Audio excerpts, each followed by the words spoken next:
last 18 months, of course, there's been a lot of call for the removal of the titles of the former royals known as the Duke and Duchess of Sussex, otherwise known as Harry and Meghan worldwide.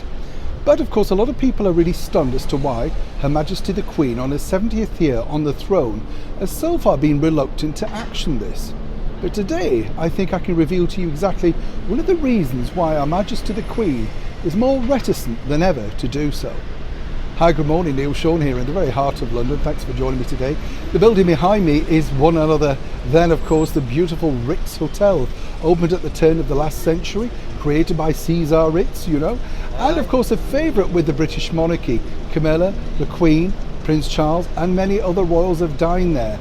Afternoon tea apparently is booked up 6 months in advance, hence the reason I'm outside with a flask and a few sandwiches. But you can dream, can't you? If you do get the chance, do come and have a look around these wonderful places when you come to London, because it simply costs nothing to go in the Ritz. You can marvel at the decor, look at all the rich people and think, wow, one day when I win the lottery, I could be sat there. Back as ever to your breaking royal story of the day. Now, this particular story, of course, has created a storm really for the last 2 years now, because lots and lots of people feel that the former royals, Harry and Meghan, are simply trading on their names. But that could be said of many royals, in fact. But more importantly, I think because Harry and Meghan seemingly are going at it with a little bit more force than most. You know, with the branding, the buying of sort of name titles and stuff like that, you know, it never ceases to amaze. Of course, someone like Meghan Markle from her previous life as an actress would know all about this. That's what you do to create money. It's called influencing, and of course revenue streams. Those are the phrases that we used to call in the old days simply making money. But a lot of people have been looking towards Our Gracious Majesty the Queen and saying, well, she could do something. Why doesn't she simply remove the titles? If they want to go it alone, why don't they simply go out as themselves and see whether people would be interested in them without their royal titles still attached? You know how difficult that was, of course, when the former royals decided to leave. They weren't allowed to use their HRH, that sort of stuff, you know. However, Meghan did bounce forward with her book, The Bench, Meghan, Duchess of Sussex. And we see time and time again, of course, that they like to be introduced as the Duke and Duchess of Sussex at those events like the award show.